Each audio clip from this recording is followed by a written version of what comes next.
You close your eyes and imagine Paris at the height of the Belle Époque, the beautiful era. Gaslights flicker along the boulevards, their glow softened by the haze of coal smoke and perfume. In the distance, a carriage rattles over cobblestones, and the faint hum of an accordion drifts from a café near Montmartre. It was a city drunk not just on art and invention, but on a curious green spirit, absinthe. By the middle of the 19th century, this emerald-hued drink had already become more than a beverage. It was a ritual, a spectacle, and, to some, a small rebellion poured into a glass. Absinthe was made from wormwood, an herb known since antiquity for its bitterness and supposed medicinal properties. Its preparation was oddly precise. Sugar balanced delicately on a slotted spoon, ice, cold water dripping slowly, turning the green liquid a milky, opalescent white. The transformation seemed magical, like alchemy performed at the café table. But to understand the madness that would one day come from this drink, one must begin with its gentler birth as medicine.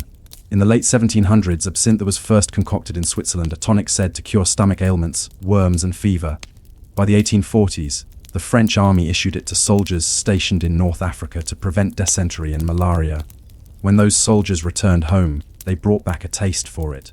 At first, it was considered a drink for the adventurous or for artists, but by the 1860s, it had spread beyond the cafés of Montmartre and Montparnasse, beyond the studios of painters and poets, and into the everyday rhythm of the French working class. Absinthe hour, l'heure verte, usually began at 5 o'clock in the evening. Streets filled with the scent of anise and the sound of spoons clinking gently in glasses. A worker might stop by a small cafe after a long shift, order a glass of the green fairy, and watch the day fade into twilight. It was cheap, strong, and comforting. For a time, it seemed harmless enough. But as the popularity of absinthe grew, so too did its reputation and its dangers. The Belle Époque, for all its elegance, was also an age of anxiety. Industrialization had changed the rhythms of life. People moved from countryside to city, from farms to factories. Hours grew longer, air grew heavier, and wages often remained stagnant. Alcohol became the poor man's refuge, and absinthe, with its low cost and high proof, was the most seductive of all. By 1870, France consumed an estimated 36 million litres of absinthe per year. By 1910, that number had risen to over 220 million. The green fairy had become a national obsession. Doctors began to notice its effects. Not the gentle intoxication of wine, but something darker, stranger. Patients complained of tremors, hallucinations, and convulsions. They saw insects crawling across their skin or demons lurking in corners. Some grew paranoid, violent, or lost entirely to delusion. The condition became known as absinthism. The word itself carried an eerie authority. Though its medical reality was debated, newspapers loved it. Artists and poets, too, embraced it. Some sincerely, others ironically. They painted and wrote of absinthe as muse and tormentor. Edgar Degas captured it in his painting L'Absinthe 1876, showing a woman slumped over a café table, her eyes empty, her glass untouched. To the moralists of the time, she was a symbol of decay, the fall of France's moral order distilled in one green drink. Yet for all the talk of corruption and madness, absinthe's allure only deepened. Its reputation for danger became part of its charm. Writers like Paul Verlaine and Arthur Rimbaud, both enamored with the idea of destroying and remaking the self through intoxication, made absinthe almost holy. In the smoke-filled cafés of Paris, they chased hallucinations not just for escape, but for revelation. One must be absolutely modern, Rimbaud wrote, and perhaps to be modern was to be intoxicated, to blur the line between vision and madness. Still, others drank not for art, but for survival. Factory workers, seamstresses, and soldiers, their days long, their pay uncertain, found solace in the drink's affordable oblivion. Absinthe numbed hunger, quieted despair, and brought color to grey days. To them, the moral panic of the bourgeoisie seemed laughable. What was madness compared to exhaustion? But beneath the surface of this glittering, intoxicated city, something was building, a tension between indulgence and fear. France, ever aware of its own fragility after the humiliation of the Franco-Prussian Wars, 1870-71, found itself torn between progress and decay. Absinthe became a convenient symbol for everything. Critics despised the moral weakness of the poor, the excess of the rich, the decadence of artists, the laziness of soldiers. By the 1880s, the absinthe debate had turned into a national obsession. Scientists began performing experiments on animals, injecting them with wormwood oil and reporting seizures, psychosis, and death. Politicians called for restrictions. Clergy warned that the devil himself swam in every bottle. And yet, the cafes were full. For the wealthy, absinthe was fashionable. For the poor it was survival. For reformers it was the enemy. And in this strange cultural crossroads, this shimmering, drunken twilight, would emerge one of France's most sensational and tragic crimes, the so-called Absinthe Murders. It began as such things often do, not in the salons of Paris, but in a quiet, ordinary home in the countryside. The man at the center of it was neither an artist nor a poet, but a laborer, a man named Jules Lanfray. Born in Switzerland in 1873, Lanfray worked as a farmhand. He was, by most accounts, an unremarkable man, hard-working, married, a father of two, but he drank, as many did, wine, brandy, cognac, and yes, absinthe. The drink that had once been a symbol of sophistication had long since become the comfort of the rural poor. In August 1905, after a long morning of farm labor, Lanfray sat down to his midday routine. He had 2 glasses of absinthe before lunch, a modest amount by local standards. Then he drank wine, then another, then brandy. By evening, his body was heavy with alcohol, and his mind clouded by rage and confusion. What happened next would shock Europe. But to understand it fully, we must step back again, to see how a nation's obsession with a single drink could create both myth and murder. Because the story of the Absinthe Murders is not only about one man's crime, but about how an entire society looked into a glass and saw itself reflected, distorted, shimmering, and strangely green. It was the summer of 1905 in the quiet Swiss village of Comigny, near Lake Geneva, a place of tidy stone cottages and the soft sound of cowbells echoing through the hills. Jean Lanfray rose before dawn, as he always did, to tend to the farm. He was a large man, 31 years old, with the thick hands and weathered skin of someone who worked outdoors. His wife, Louise, had already prepared coffee. Their 2 small daughters were still asleep upstairs. No one who saw him that morning could have imagined what the day would bring. Lanfray was, by every local account, an ordinary man with ordinary troubles. He had debts, a stubborn temper, and a fondness for drink that his wife despised. But in rural Switzerland at the time, this was hardly remarkable. The men of the village drank heavily. Wine at breakfast, brandy at lunch, cider or beer at dinner. Lanfray's real sin in the eyes of the world was that he also drank absinthe. That morning, before heading out to the fields, he stopped at a café on his route, as he often did. The air was cool, and he ordered 2 glasses of absinthe, pale green, served with cold water. The ritual was automatic, sugar balanced on a spoon, the slow drip of water through the cube, the cloudy swirl as the liquid turned milky and opalescent. He drank both in silence. By the time he returned home in the afternoon, he had also consumed 6 glasses of wine, a brandy, and several liters of table wine over lunch. None of this was unusual, but something inside him felt off, raw, irritable, a gnawing tension he couldn't shake. In the late afternoon, he quarreled with his wife. The argument began, as so many did, over small things: the harvest money, a misplaced key. Voices rose. Louise accused him of drunkenness, of shame.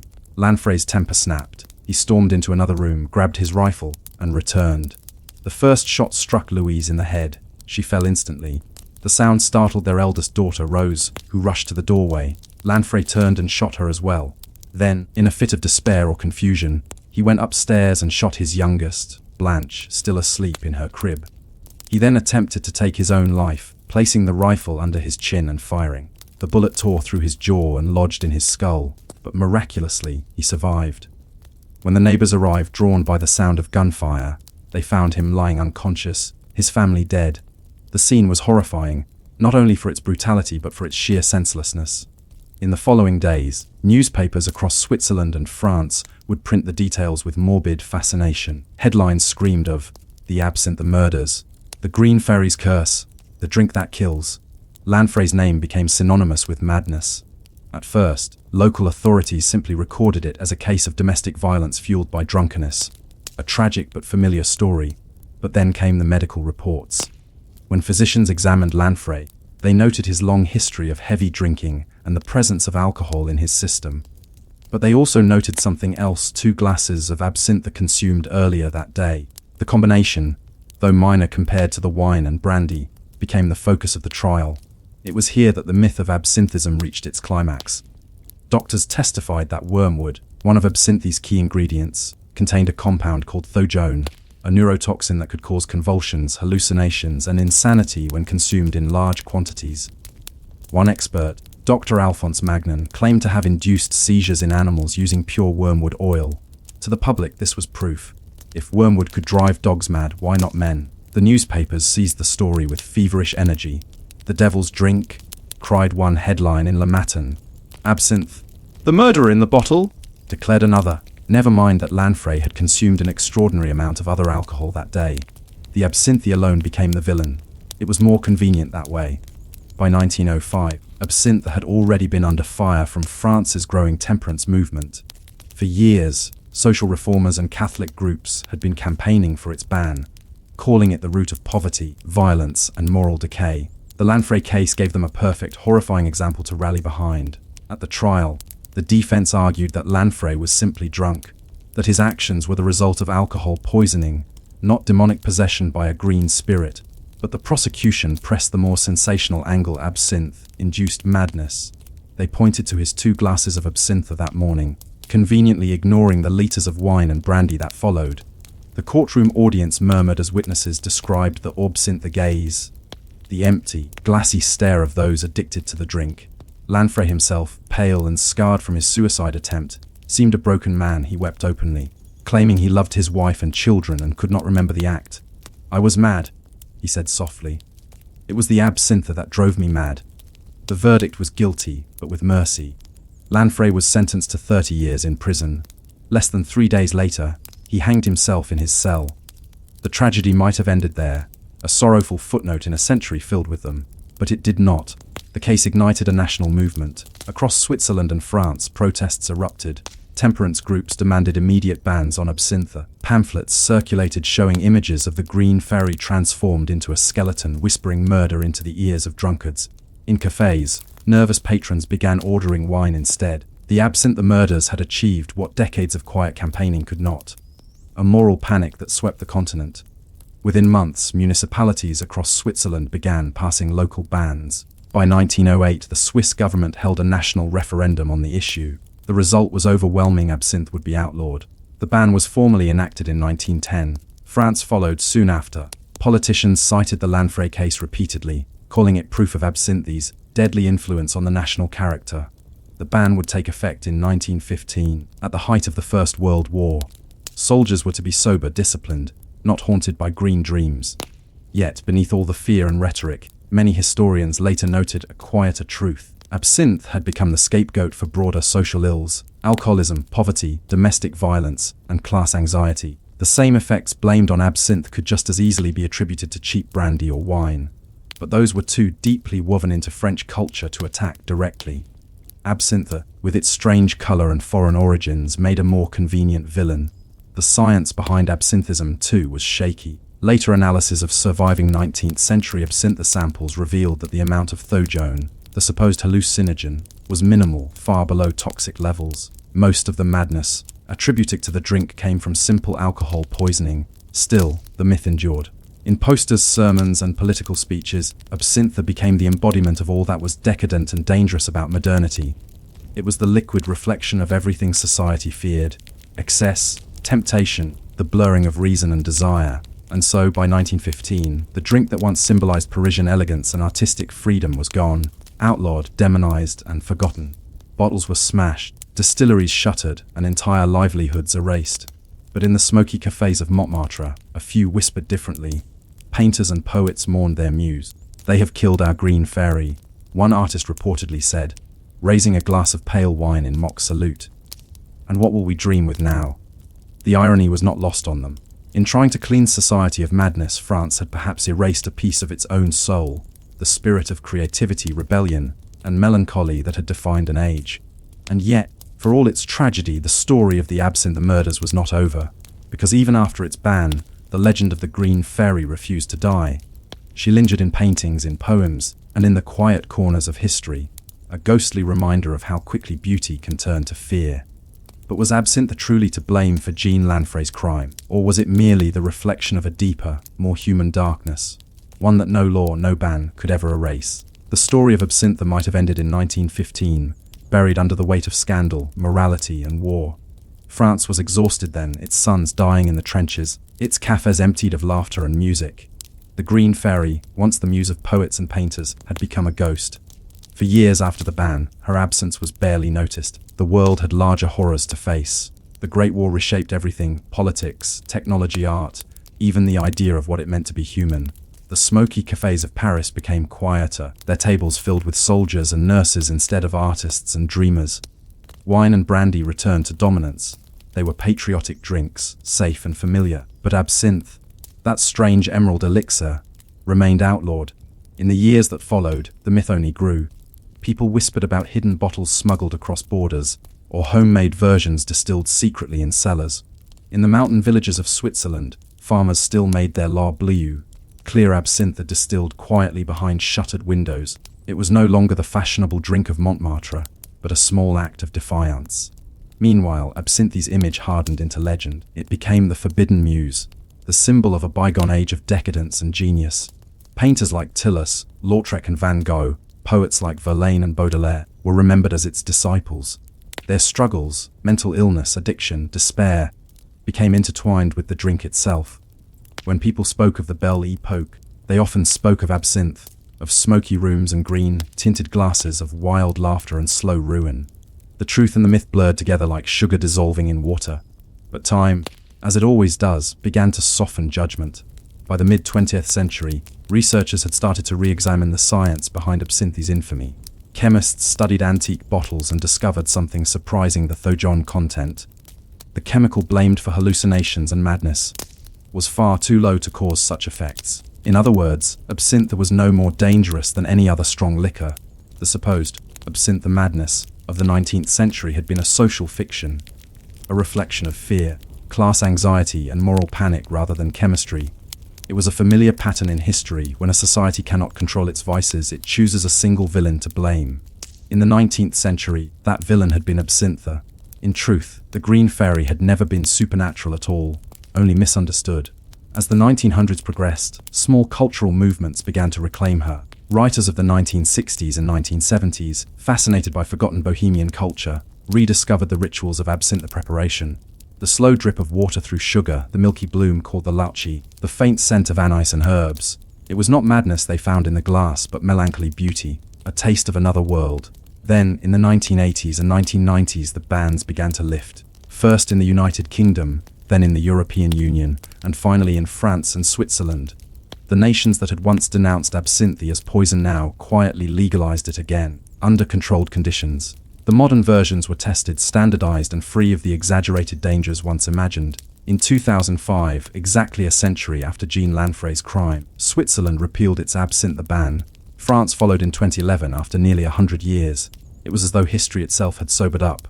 Today, absinthe sits once again on cafe shelves and in bars, its bottles a vivid green against the dark wood. But it is no longer the drink of madness or rebellion. It is a curiosity, a fragment of another time, savored more for ceremony than intoxication. Bartenders still perform the old ritual: a slotted spoon, a sugar cube, a slow drip of ice water. Patrons watch as the clear liquid clouds and swirls, transforming from emerald to ivory. The ritual takes patience.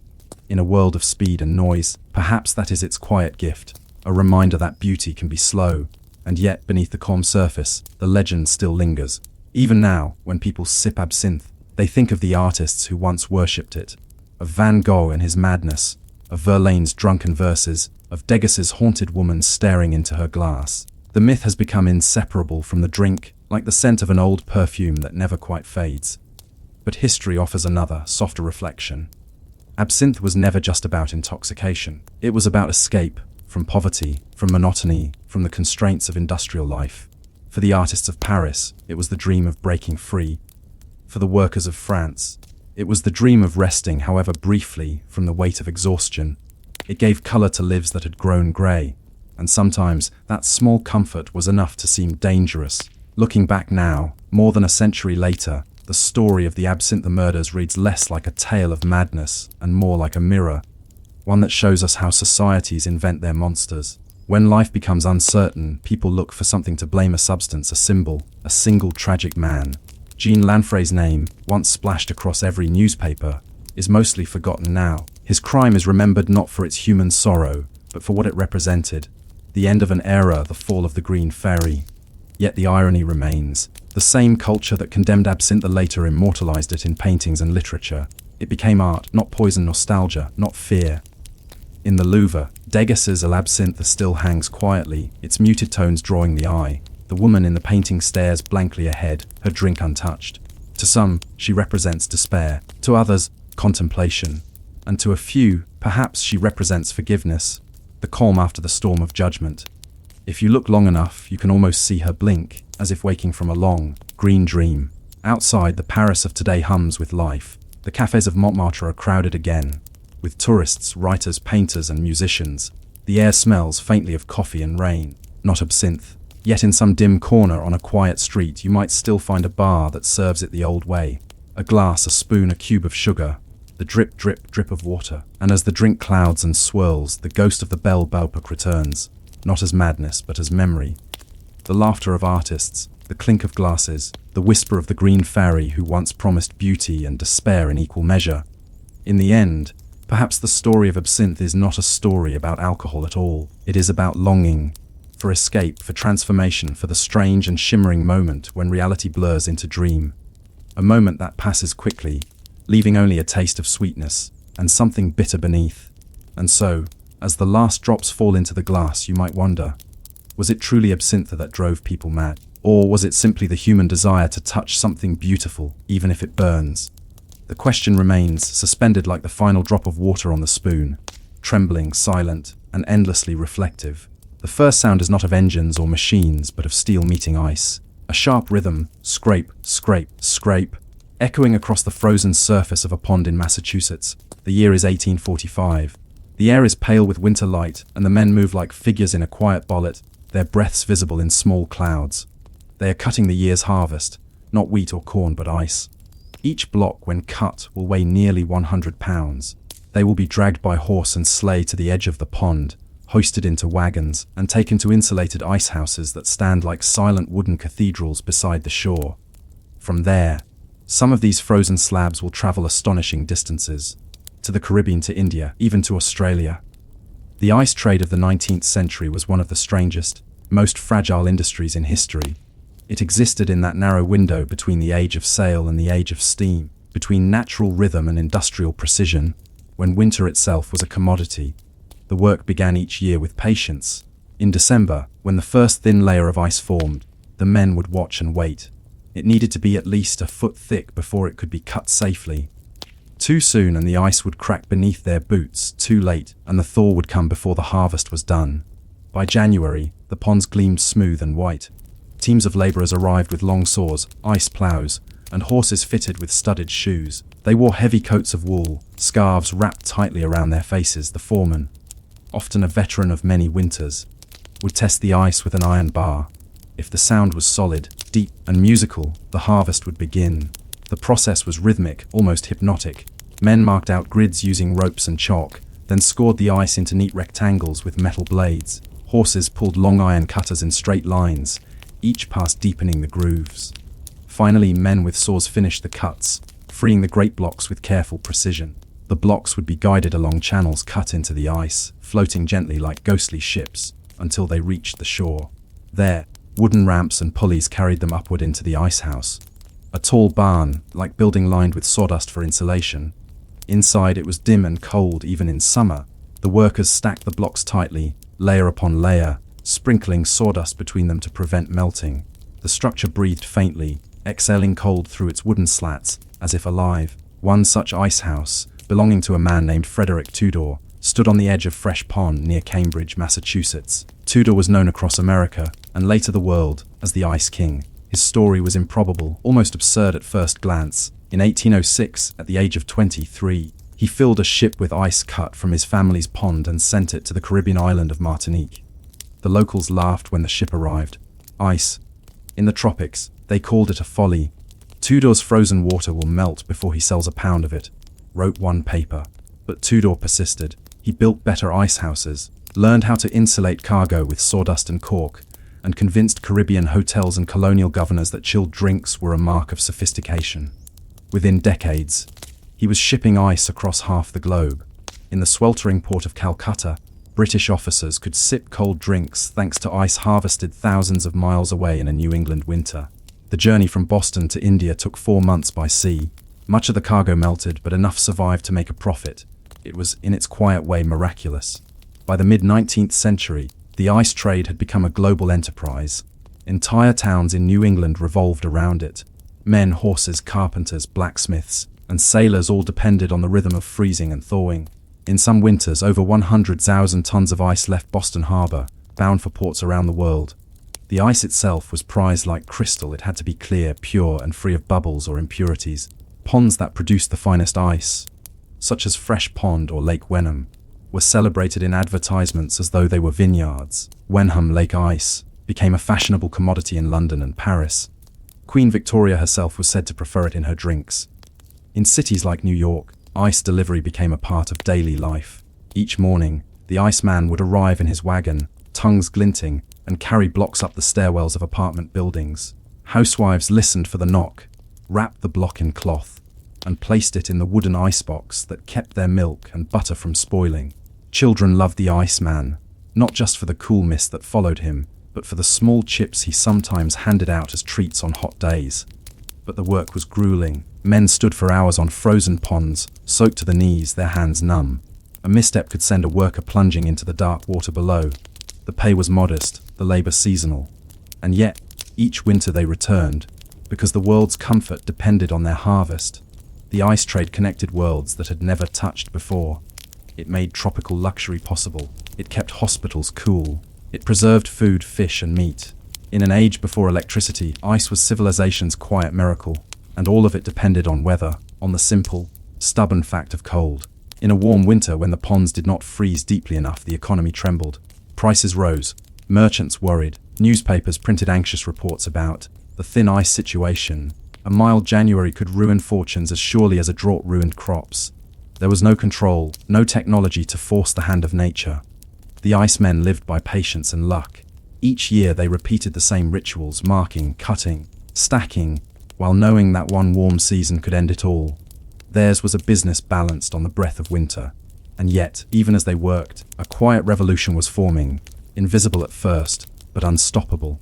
In the back rooms of universities and machine shops, inventors were experimenting with artificial refrigeration. Metal compressors hissed and clanked, using ammonia and ether to draw heat from the air. At first, these machines were unreliable, dangerous, and expensive, but they worked, and they did not depend on the weather. To most ice harvesters, these inventions seemed like toys, curiosities for scientists. How could machines replace the abundance of a frozen lake? But time, as it always does, began to shift. By the 1870s, refrigeration engines appeared on ships carrying meat from Australia to Britain. Breweries began using mechanical coolers to ferment beer year-round. The natural ice trade, though still vast, had started to tremble at its foundation. The irony was that the Icemen could not see it. Standing on their ponds, axes glinting in the sun, they believed their work eternal. The rhythm of ice and thaw seemed as old as the seasons themselves. And yet, history was already warming. Within a few decades, the ponds would melt not just in spring, but forever, replaced by factories, railways, and new cities that no longer needed nature's frozen gift. For now, though, the Icemen worked on, unaware that they were harvesting the last winters of their age. As the sun dipped behind the trees, they loaded the final blocks into the ice house, sealing it tight for the months ahead. The horses snorted clouds into the cold air. The men wiped their faces with woolen sleeves. Somewhere in the distance, a bell rang from the church tower, signaling evening. The ponds, scarred with channels and grids, slowly refroze under the fading light. Tomorrow they would return, and far away, in Calcutta or Havana, someone would raise a glass of cold lemonade, condensation glistening on the rim, never imagining that the ice within it had begun its life on a quiet pond half a world away. It is strange to think that for nearly a century, the world's luxury and comfort depended on winter's willingness to freeze water. But how long could such a fragile miracle endure? The sea was never meant for ice. Salt and sun were its natural enemies, two forces that conspired to melt anything frozen. And yet, through most of the 19th century, thousands of tons of ice from New England ponds made their improbable way across the world's oceans. When Frederick Tudor first dreamed of selling ice abroad, sailors laughed. They called it Tudor's folly, certain that his cargo would vanish into water before the ship reached the tropics. But Tudor was stubborn. He believed that with enough sawdust, faith, and ingenuity, he could carry winter into summer and profit from it. The voyage of the first ice ships was a test of patience and insulation. Tudor filled the holds with ice packed between thick walls of pine, lined with cork and sawdust. Each block was stacked tight, leaving no room for air. Because air meant warmth, and warmth meant loss, the ship's hatches were sealed like coffins, the ice left to sleep through the voyage. When the brig Favourite left Boston for Martinique in 1806, it carried 100 tons of ice and the burden of ridicule. No one will buy frozen water, people said. But when the ship arrived, 40 tons of ice remained, enough to astonish the Caribbean elite. Tudor built an ice house on the island and began selling ice to wealthy families and hotels. At first, it was a novelty, an indulgence for the upper class. They marveled at the way it hissed in their glasses, at the strange sensation of cold on their tongues. Ice became a status symbol, a token of modernity. From that first voyage, a global network began to form. By the 1830s, ice ships were sailing from Boston to Havana, Rio de Janeiro, Bombay, Calcutta, and Singapore. The trade was risky. Storms, spoilage, and financial ruin were constant threats, but the profits could be immense. A single successful voyage could pay for a dozen failures. Each destination required a delicate infrastructure. Tudor and his agents built insulated ice houses at every port, massive wooden vaults that glimmered with frost even under the tropical sun. The ice houses became strange symbols of luxury, cold sanctuaries in climates that had never known winter. In Calcutta, the first ice shipment arrived in 1833 aboard the Tuscany. British colonials, sweating in their white linen suits, watched in disbelief as men unloaded solid blocks of frozen water. It was called the Great Ice Miracle. Within days, word spread through the city. Crowds gathered to see the cold, to touch it, to feel it vanish under their fingers. Ice became an industry. Tudor's frozen water transformed daily life in ways that few could have imagined. Hospitals used it to cool fevers. Bakeries chilled their dough. Fishmongers kept their catch fresh longer. And for the wealthy, a cold drink in the tropical heat became the mark of civilization itself. By the 1850s, Boston had become the icy heart of an empire. Each winter, the harbors filled with schooners loading ice. The ships carried not only ice but the tools of the trade, sawdust, axes, and laborers who knew the rhythm of cutting and packing. It was a quiet empire without banners or colonies, one built on patience, weather, and ingenuity. Yet even as the industry expanded, it began to face unexpected competition, not from other nations but from within. As the 19th century progressed, inventors began experimenting with mechanical refrigeration. The first workable machine, designed by Jacob Perkins in 1834, used ether vapor to draw heat away from a closed system, producing ice artificially. At first, the process was clumsy and dangerous. Leaks of toxic gases made it unsuitable for large-scale use. But the idea had taken root. By the 1850s, James Harrison, a Scottish engineer working in Australia, developed an improved compressor-based system. He used his invention to cool the air in breweries and meat packing plants, proving that machines could outlast winter. The natural ice trade didn't collapse overnight. In fact, it continued to grow well into the late 19th century. Cities like New York, Boston, and Philadelphia consumed millions of tons annually. Ice houses became architectural landmarks, vast, windowless cubes of wood and stone along rivers and rail lines. From these depots, the Weiss wagons fanned out across the cities each morning. Drivers called out to households, selling by the pound.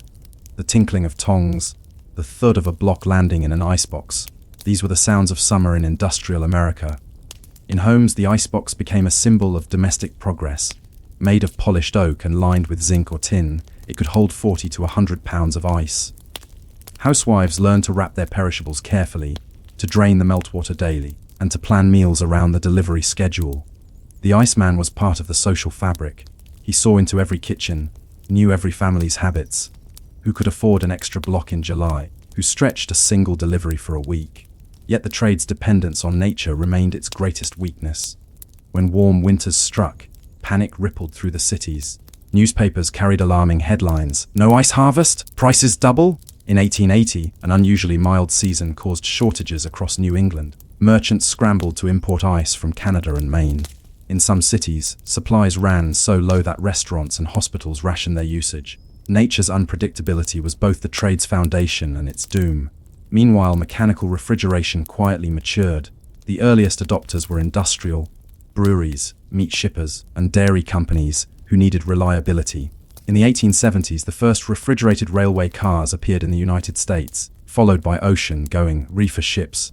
Fresh beef from Argentina and Australia could now reach Europe without spoiling. The world began to cool itself by machine. Still, in the twilight years of the 19th century, the natural icemen carried on, unaware of how close they were to extinction. For them, each winter still meant the ritual of the harvest, testing the ice, cutting, stacking, and shipping. The industry employed tens of thousands and shaped landscapes, damming ponds, clearing forests, and building ice roads. It is easy to romanticize them now, but their lives were harsh. Accidents were common: men slipping through holes, crushed by falling blocks, or losing fingers to frostbite. Horses sometimes vanished under the ice, their harnesses trailing behind them like ribbons in the water. Yet, there was beauty in their endurance, a kind of faith in repetition, in the simple truth that water would freeze again. The ice they harvested was fleeting, but their rhythm gave shape to a century. In distant lands, the arrival of the ice ship became an event. In Rio, long queues formed as locals waited to purchase a small block for special occasions. In Bombay, British officers used ice to make desserts, iced puddings, and sherbets that reminded them of home. And in London, the famous Wenham Lake Ice Company advertised its product as the purest in the world. Elegant bars boasted of serving American ice, as though it were a luxury import no less refined than champagne. It was a curious inversion of trade, the new world exporting cold to the old. But the Icemen, for all their success, had little power against the coming age of electricity.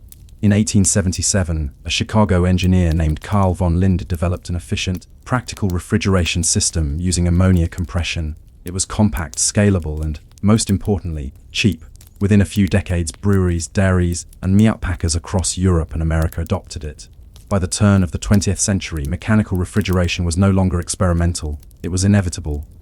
The ponds began to fall silent. Where horses once pulled ice plows, weeds grew. The icehouses, those wooden cathedrals of cold, slowly sagged into decay. Sawdust blew across empty fields. Some icemen tried to adapt, selling their storage facilities to refrigeration companies or turning to other trades. Others simply walked away, leaving behind the strange geometry of their cut ponds, the last scars of a vanished winter economy. And yet, even as the industry melted away, the memory of it lingered in the language. We still say, icebox, though no ice remains. We still call someone cool, as though cold were a mark of grace. And in our machines, humming quietly in kitchens across the world, we preserve the essence of their labor, the desire to hold on to perishable comfort, to freeze time for just a little longer. The voyage of ice across oceans was more than a trade.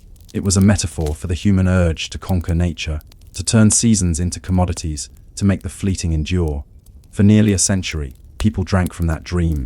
A cold glass of lemonade on a hot day, a miracle delivered by men who harvested winter. But as the 20th century dawned, winter itself began to lose its market value. And so we return to a quiet question.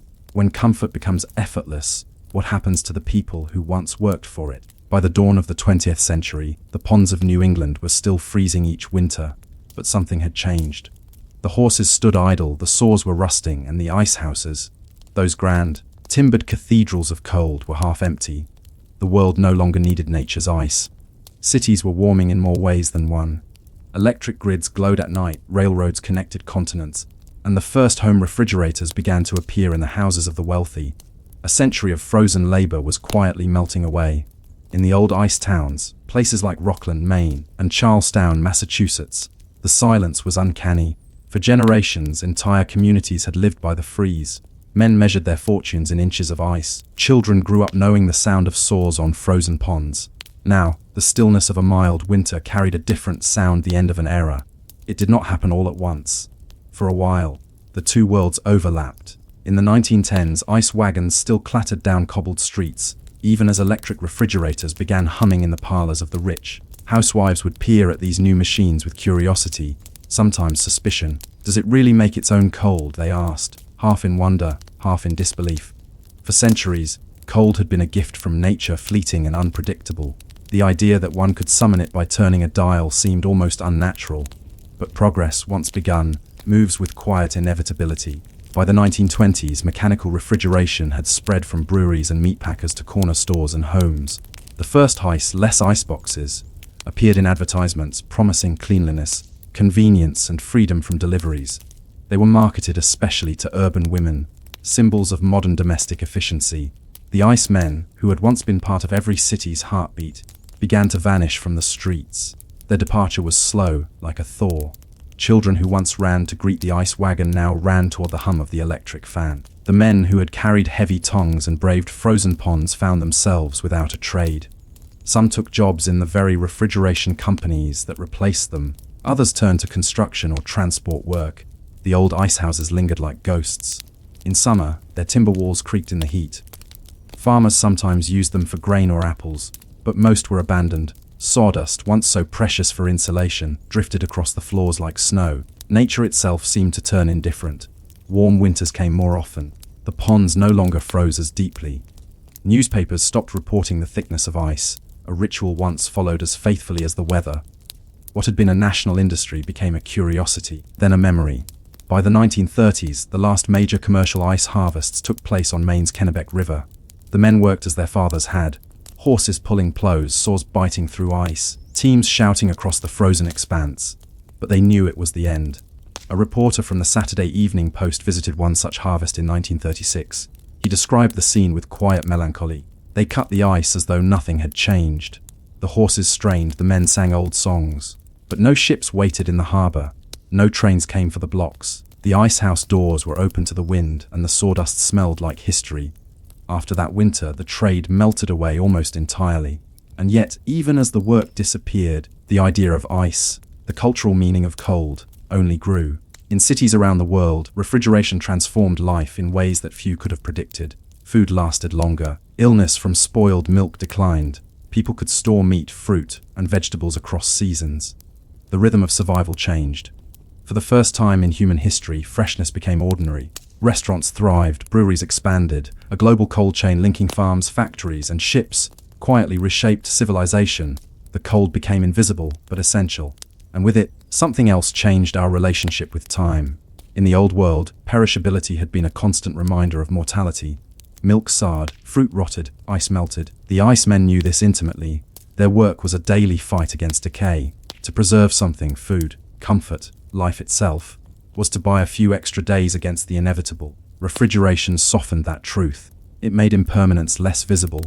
The world became a little more convenient, a little more distant from the natural limits of time. Today, most of us never think about where the cold comes from.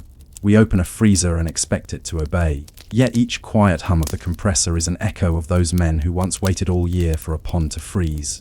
Their world was slower, and perhaps more fragile, but it was bound to the seasons in a way ours no longer is. The historian Ruth Goodman once described the ice trade as the great pause before modernity. It was a moment when technology had not yet conquered nature, but had learned to collaborate with it, harvesting its gifts rather than replacing them. When Frederick Tudor died in 1864, he could not have imagined the extent of his legacy. He had carried ice across oceans. Now his idea had conquered the globe. Though the trade he built would vanish, the principle behind it, artificial cold, became one of the cornerstones of modern civilization. Without refrigeration, there would be no supermarkets, no global food networks, no modern medicine as we know it. Vaccines, blood, and even organs for transplant rely on the same concept: the careful control of cold. In that sense, the icemen did not vanish. They evolved into engineers, technicians, and scientists, the new guardians of the frozen world. But there is something quietly human about longing for what was lost. In some parts of New England, the tradition of ice harvesting survives as a ritual of remembrance. Each winter, volunteers gather on frozen ponds with antique saws and horse-drawn sledges. They cut the ice not for commerce, but for history, for the pleasure of touching a past that once shaped the world. Tourists watch as men in wool coats haul gleaming blocks from the water. The sound of saws, the rhythm of shovels, the clink of tongues, it is all familiar, timeless. Children press their hands to the cold and gasp. For a moment, the pond becomes a mirror, reflecting two worlds: the modern one, humming with quiet refrigeration, and the older one, where cold was precious, fleeting, and earned. And when the sun begins to warm the surface, the men finish their work and stand still for a moment, listening to the faint, ancient crackle of melting ice. It is the sound of the world turning forward. Some historians call the 19th century ice trade the first global supply chain. Others see it as a symbol of the human desire to shape nature to our comfort. Both are true, but it can also be understood as a story of humility, of people who learned, year after year, that even the grandest human enterprise could vanish with a change in the weather. The last icehouses fell into ruin, their timbers reclaimed by time. Lakes froze and thawed without witness, and the men who once harvested winter became part of the earth's quiet memory. Still, if you walk along certain New England ponds in February, when the wind is sharp and the water sealed beneath its glassy skin. You can almost hear it, the echo of blades, the creak of sleigh runners, the faint thud of blocks being lifted from the water.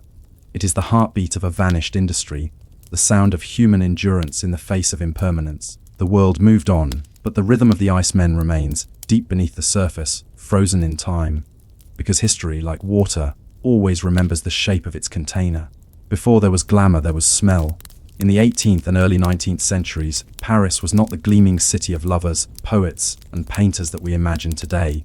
It was a labyrinth of narrow, crooked streets lined with open drains and cesspools, where refuse piled up faster than it could be cleared away. The scent of Paris was, as one visiting Englishman wrote, a thing alive. It climbs into your hair and stays there. A waste, human, animal, industrial, flowed through the city's veins, but not in orderly pipes. It seeped through cracks, pooled in alleys, and soaked into the foundations of houses. The Seine River, which sparkled in the sun, carried filth beneath its surface. The runoff of thousands of chamber pots emptied directly into the water. Even the grandest neighborhoods were not spared. Behind the elegance of the Tuileries Palace or the Boulevard Saint, Germain servants tossed slops from upper windows into the streets below. The gutters ran thick with liquid refuse. In summer, the heat made it unbearable. But life went on. Parisians were accustomed to the smell of their city. It was simply the scent of living close together. Bakers kneaded dough beside butchers. Tanners worked animal hides beside perfume shops. The aroma of roasting chestnuts mingled with the rot of fish. Yet beneath the surface, the city was changing. As Paris grew, so did its waste. The population swelled to nearly 1 million by the early 19th century, far beyond what its primitive infrastructure could bear. Epidemics, cholera, typhus, dysentery, swept through neighborhoods with grim regularity. In 1832, the first great cholera outbreak struck. The disease arrived quietly in March. Within weeks, over 18,000 people were dead. Doctors were helpless. No one yet understood that cholera spread through contaminated water. Many believed it was carried by miasmas, poisonous vapors rising from decaying matter. Those vapors rose most thickly from the open drains. The panic that followed was extraordinary. Families fled the city, the poor were blamed. The rich sealed their windows with wax and soaked cloths in vinegar to ward off infection.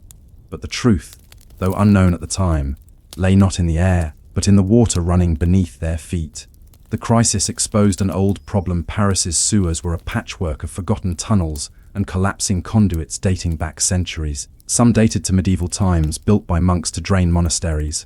Others had been hastily dug by engineers under the old kings. Few were connected, and many had been filled in or repurposed as cellars.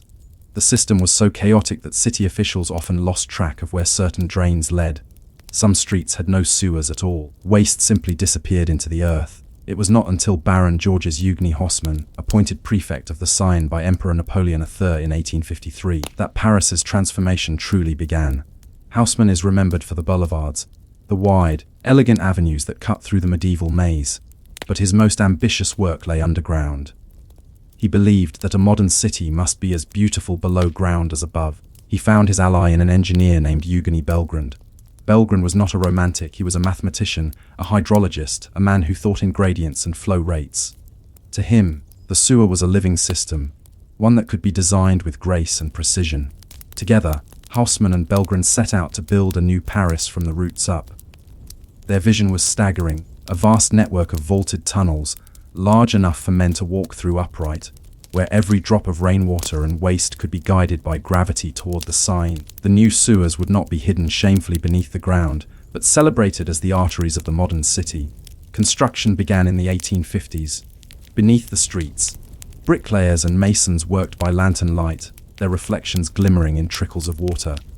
The tunnels were lined with limestone and brick, their floors curved like the inside of a shell. Engineers calculated each slope to ensure that waste would flow smoothly, not too fast, not too slow. It was dangerous work. The air was heavy with gas. Lanterns sometimes ignited explosions. Rats, displaced from their nests, swarmed in the shadows.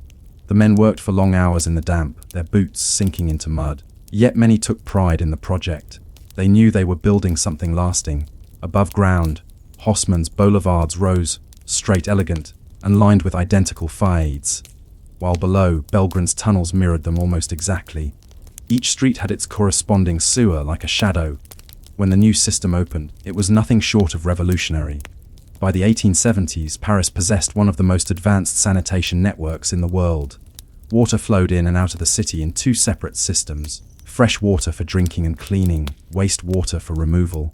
For the first time, the city's waste was controlled, directed, and invisible. Visitors marveled at it. Foreign engineers came to study the system. Mark Twain toured the sewers in the 1860s and described them as all wonder of the world, though he added, "I lost my appetite for the rest of the day." The tunnels were so vast that tourists could actually explore them. In the late 19th century, the Paris Sewer Authority began offering guided tours by boat. Visitors in hats and dresses descended into the damp half, light to float along the underground canals. It was in its way a symbol of Parisian pride, that even its sewers could be beautiful. But beauty and sanitation were uneasy companions. The sewers solved the city's smell, but they did not yet solve the deeper problem of pollution. The waste still flowed, ultimately, into the Seine, only now it did so more efficiently.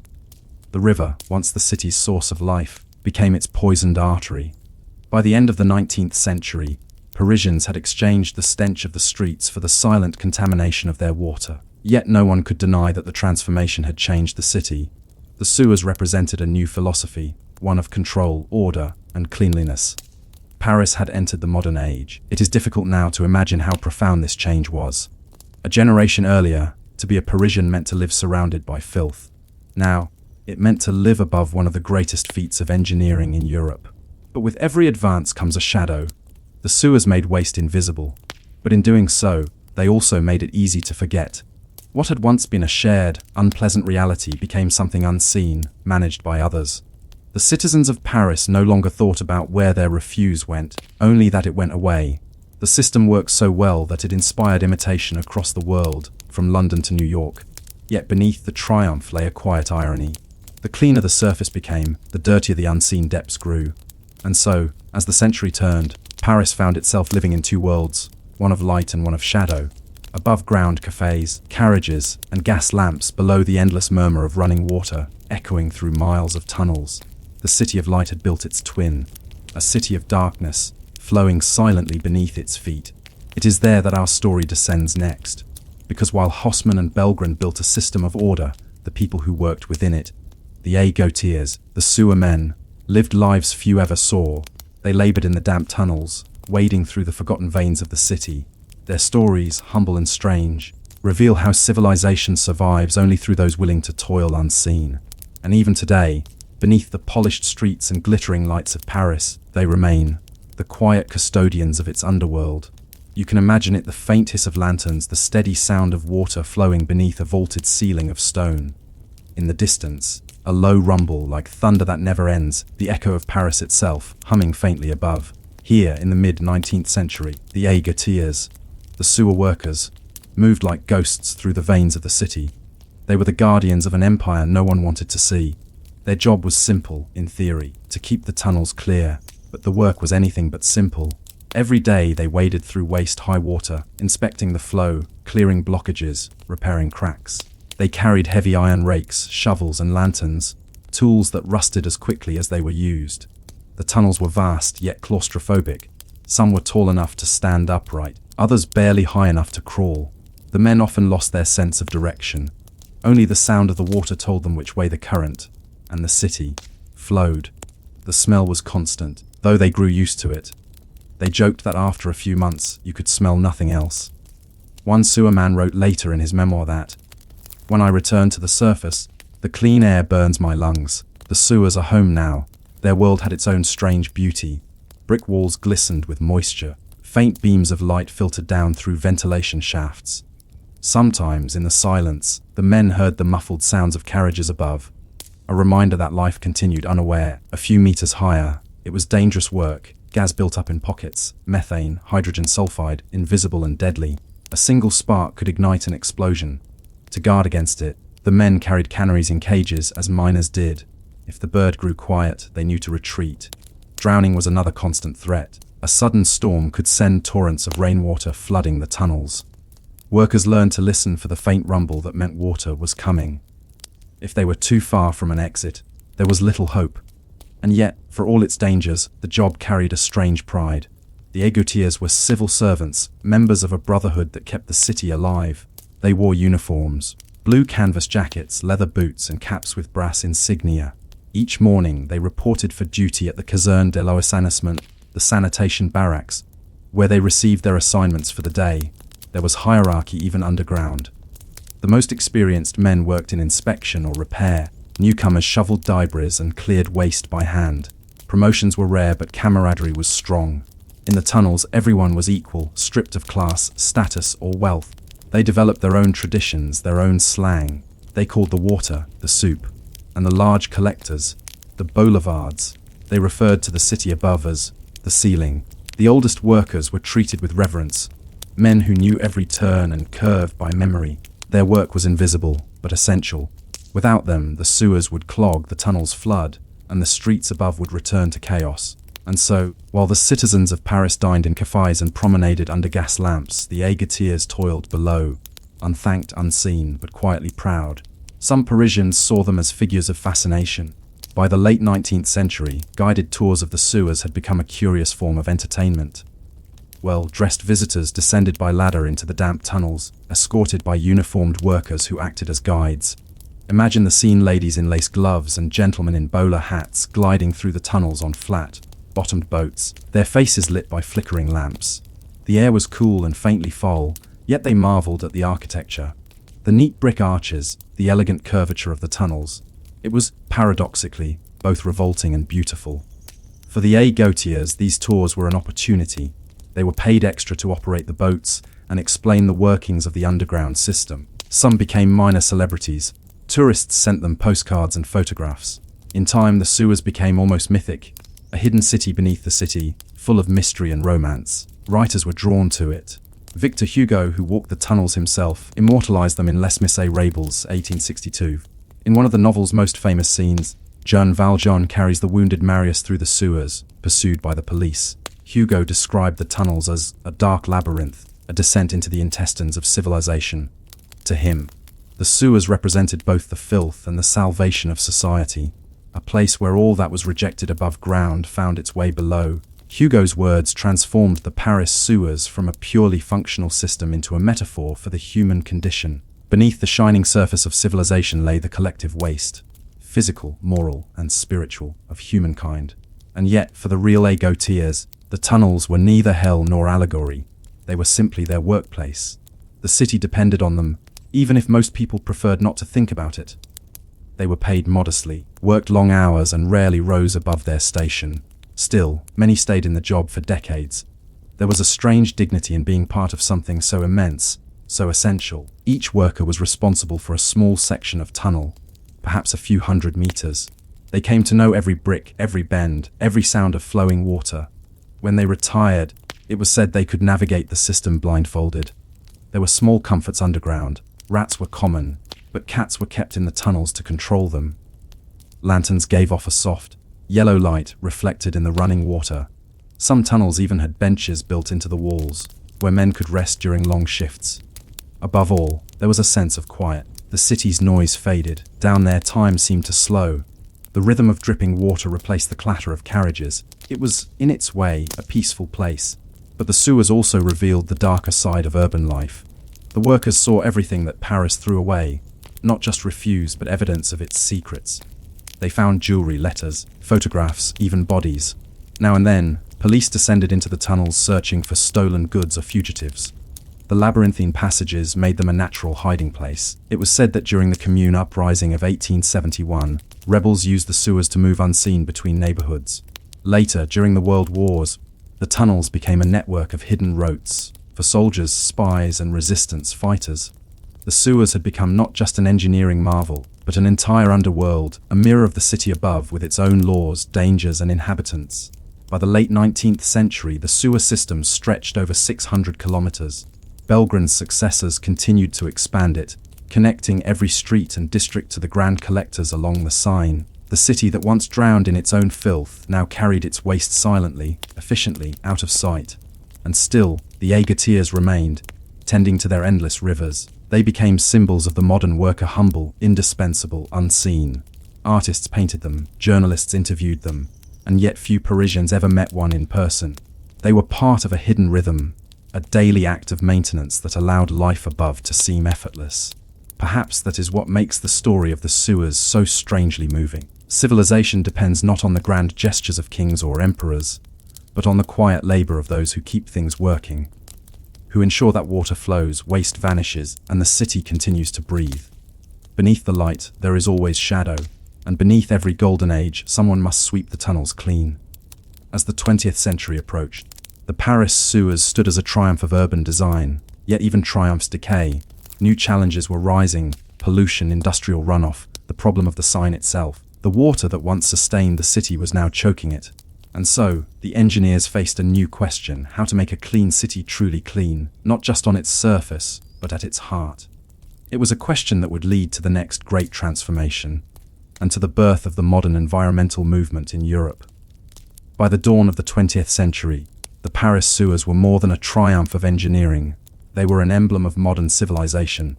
The city above sparkled with electric lights, its cafés buzzed with new music, its avenues were wide and clean. Yet below, the flow continued, unseen, unending, and increasingly troubled. The waste of millions now streamed efficiently through the tunnels, but where it went, and what it became, remained the city's quiet shame. Everything still ended in the same place: the Seine.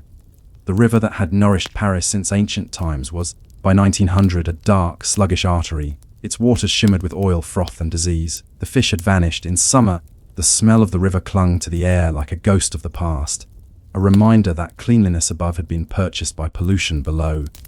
It was a paradox of progress. Belgrane's system had made the city livable, but it had not made it sustainable.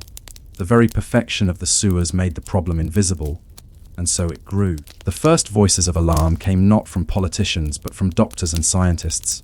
Reports showed rising rates of waterborne illness. Rural communities downstream complained that their wells were poisoned by Paris's discharge. The city was forced to confront the truth: it had merely moved its filth further away. Thus began a new chapter, not of construction but of purification. The age of waterworks. In 1894, the Parisian authorities commissioned the Hache treatment plant, an ambitious project northwest of the city. It was to become one of the largest wastewater treatment facilities in the world, a place where the endless rivers of sewage could be cleansed before returning to the Seine. It was a monumental effort, combining chemistry, hydraulics, and early microbiology. Engineers built vast basins where water would settle, separating waste from flow. Bacteria, once feared, were now enlisted as allies, feeding on the organic matter and leaving cleaner water behind. It was the beginning of a new philosophy that the unseen could not simply be buried, but must be transformed. The sewer men, the aiguetiers, found their work changing too. Their tasks expanded from maintenance to observation, from clearing debris to studying flow rates and testing samples. The tunnels became not only a place of labor, but a laboratory. They remained proud of their craft. When the Universal Exposition opened in Paris in 1900, showcasing electric marvels and moving sidewalks, the aiguetiers were invited to represent their trade. Visitors could walk through a specially constructed model sewer, lit, ventilated, and clean, to experience the hidden world beneath their feet. In that moment, the underground empire was no longer something to hide. It had become part of the city's identity. Paris had learned to take pride not only in its art and architecture, but in its sanitation, in the quiet systems that sustained life. The sewer as symbol throughout the 20th century, the Paris sewers continued to expand and modernize. Electric lighting replaced lanterns, ventilation improved, new tunnels were bored deeper to serve the growing metropolis. But more than a network of pipes, the sewers had become a metaphor. Writers, philosophers, and filmmakers returned again and again to the image of Paris's underworld, the hidden mirror of the City of Light. In 1930s cinema, the tunnels became the backdrop for crime and mystery. During the German occupation in the 1940s, they were once again used by the resistance, a shadow network for those who moved unseen. In post, artists and existentialists found poetry in the notion that beneath every act of civilization lay an undercurrent of decay, that even the most beautiful city rests upon its own waste. But the sewer was also a story of progress, the quiet, continuous kind that never ends in triumph, only in maintenance. Every day, the aiguetiers continued their patrols. They walked the tunnels with lamps and tools, listening for changes in the flow, watching for cracks or leaks. They became part of a living tradition, passed from father to son. They were neither heroes nor martyrs, just men who worked in the dark to keep the city clean. By the mid-20th century, their ranks numbered in the thousands. The sanitation department became a respected branch of municipal service, offering pensions, uniforms, and even medals.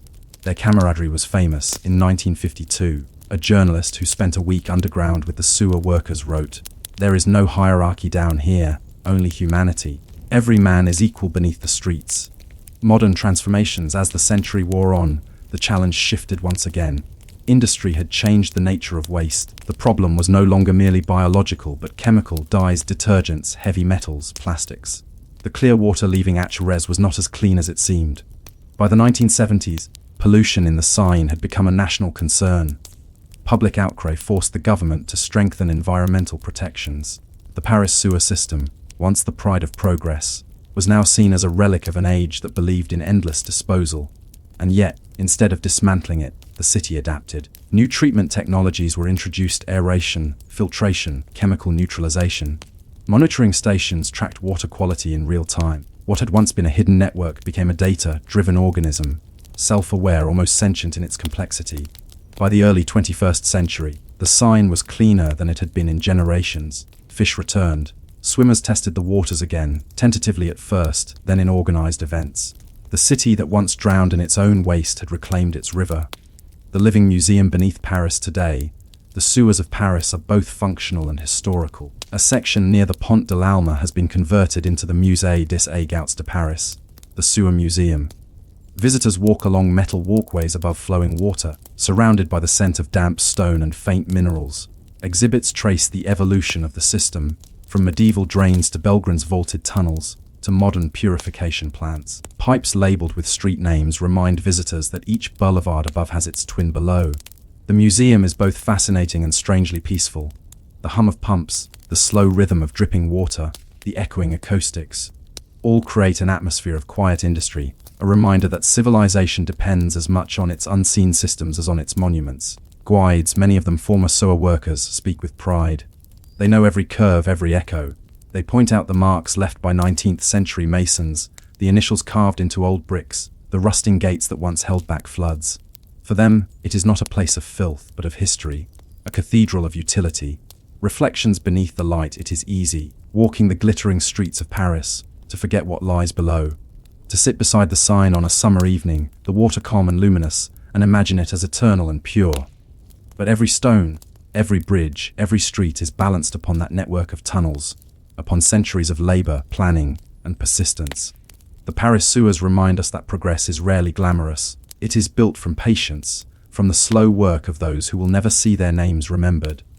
They are, in their way, monuments to humility, proof that even the most beautiful civilization must begin by facing its waste and learning how to live with it. The underground empire still breathes. Water still flows, brick still glistens in the lantern light, and somewhere beneath your feet, a worker in rubber boots pauses to listen, to the flow, to the hum, to the endless rhythm of the city that never truly sleeps. Above him, life continues, laughter, traffic, music. Below, the heart of Paris beats quietly in darkness, and perhaps that is the truest reflection of civilization, not in its triumphs of beauty, but in the quiet devotion to keeping its foundations clean. There are cities that live by the river, cities that live by trade, and then there is Prague, a city that has always lived by time. For centuries, the rhythm of Prague was measured not by the heartbeat of its people, but by the slow, mechanical pulse of its clocks. The most famous of them all is the Prague horloge, the astronomical clock that still adorns the southern wall of the old town hall. Tourists gather there today, craning their necks to watch the figures move, death ringing his bell, the apostles parading past small windows, the golden rooster crowing as the hour turns. It is a spectacle, but beneath the charm lies a deeper story, one of obsession, devotion, and survival. To build a clock in the Middle Ages was to challenge eternity itself. It meant taking something divine and unknowable, time, and trapping it within gears and brass. And in 15th century Prague, that idea held both power and danger. The birth of the horloge was first installed in 1410, a time of ferment and faith of scholars and heretics. Prague was one of the great cities of Europe, the seat of emperors, home to the first university north of the Alps, a crossroads of science, religion, and rebellion. The clock's creator was a man named Mikhail of Kadai, a clockmaker and mechanic working under the direction of Jan Indel, a professor of mathematics and astronomy at Charles University. Indel was no ordinary scholar. He served as the personal astronomer to Emperor Sigismund, and his mind was steeped in both science and mysticism. To him, astronomy was not merely a study of the heavens, but a form of worship, a way of reading the handwriting of God. Together, Maculve and Indel built something that had never been seen before, a clock that could not only mark the hours, but display the motion of the sun, the moon, and the stars. Its face was a masterpiece of complexity. The central dial showed 3 overlapping times: Old Czech time, measured from sunset; Central European time, marked by the sun's passage; and Babylonian time, in which the hours lengthened or shortened with the seasons. Around it moved golden hands, zodiac signs, and a miniature sun. Above, a calendar wheel revolved through the year. And at the top, 2 shutters opened to reveal a procession of wooden apostles, blessing the crowd below each hour. It was both a machine and a sermon, a map of the cosmos carved into wood and brass. For medieval Prague, the horloge was more than a curiosity. It was proof that their city stood at the very center of divine order, that time itself could be made visible, measured, and obeyed. When the clock first struck the hour in 1410, it marked not just time, but the birth of a new idea that faith and mechanics could coexist. A city in turmoil, but Prague, like time itself, is never still. Only a few years after the horloge's completion, the city was plunged into chaos. The Hussite Wars erupted, a series of brutal religious conflicts sparked by the teachings of Jan Hus, who had been burned at the stake in 1415 for challenging the corruption of the church. The city became a battleground of ideas and armies. Churches were looted, altars were overturned, and through it all, the clock kept ticking. Its steady rhythm became a strange comfort, a sound that survived when everything else was in doubt. Even as fires raged and the university closed, the horloge continued to mark the hours, its golden hand tracing the heavens above a divided city. For those who lived through that time, it was as if the clock itself embodied endurance, a reminder that order, however fragile, still existed. But the horloge was not immune to the world it measured. Its mechanisms were delicate, and the wars brought neglect. Records from the mid-15th century show that the clock often fell into disrepair, its gears corroded, its figures broken. The city repaired it again and again, unwilling to let it fall silent. Each time, new craftsmen added their own touches, small adjustments, improved gears, recarved figures. No one man could claim it entirely. It became a collective creation passed down through generations. The legends begin by the 16th century. The horloge was already ancient and shrouded in legend. The most famous tale, still whispered today, tells of a master clockmaker named Hanuf, who supposedly restored the horloge to perfection. But when the city council feared he might build a similar clock elsewhere, they ordered him blinded to preserve Prague's uniqueness. In revenge, the story goes, Hanu reached into the clock's mechanism and stopped it with his dying hand, cursing the city until his work was repaired. It is a dark story, likely apocryphal, yet it captures a truth about human nature, that even acts of creation are tinged with jealousy and fear. Whether or not Hanu existed, the myth reflects the awe the clock inspired. It was not merely an instrument, it was alive, almost sacred. To harm it was to wound the city itself. Over time, the horloge came to symbolize the soul of Prague, a blend of science and superstition, reason and mystery. Its face, with its concentric circles and ancient symbols, seemed to contain both the order of heaven and the fragility of man. Time as faith to a medieval mind, time was not just a measure, it was moral. Each hour belonged to God, each tick a reminder of mortality. Clocks were often placed on churches to call people to prayer, to confession, to reflection. In that sense, the horloge was not only mechanical, it was spiritual discipline made visible. Standing before it, one saw the passage of the sun, the moon, and the stars, and by extension, one's own small place within that celestial order. It was humbling, even haunting, and yet, in its precision there was comfort. Time could be measured, the cosmos obeyed rules. The divine plan had structure. The clock was not merely a reflection of the heavens, it was a promise that the universe made sense. Decay and renewal. As centuries passed, the city above the horloge changed. Kingdoms fell, rulers came and went, empires rose and crumbled. But the clock endured. It was repaired in 1552 by Jan Taborska, a scholar and clockmaker who left behind detailed records of its workings. The clock, he wrote, is a marvel of divine harmony, yet requires constant attention, as all miracles do. His words could have described the city itself. Through fires, occupations, and revolutions, the horloge remained a symbol of Prague's identity, both fragile and unyielding. It marked not only the hours but the survival of memory. And still, each time it stopped, People feared it was an omen. For in Prague, time is not merely counted, it is believed in. When the clock falls silent, the city holds its breath. And when it begins to tick again, it feels, if only for a moment, as though the world itself has been repaired. But what does it mean to live in a city that measures eternity? That question, quiet but persistent, will guide us into the next part of this story, where we'll meet the generations of craftsmen who kept the horloge alive through war, empire, and ruin, and learn what it means to dedicate one's life to the delicate art of keeping time alive. The horloge had already measured nearly 200 years of time when its keepers began to fade into obscurity. In every century, a handful of men, some known, many forgotten, dedicated their lives to ensuring that the gears continued to turn. Their names rarely entered the records.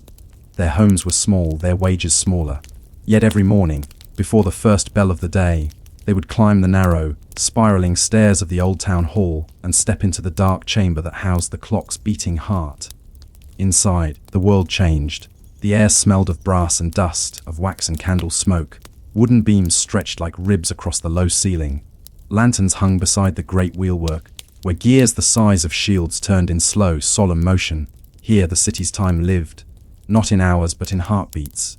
The mechanic's devotion, the clock required daily attention. The great weights that powered it had to be wound by hand. A slow, rhythmic task that could take nearly an hour. Each rope creaked as it was pulled, the metal pulleys groaning above. The keeper would pause now and then, resting his hand against the iron crank, listening. If the ticking changed, even slightly, it meant something was wrong.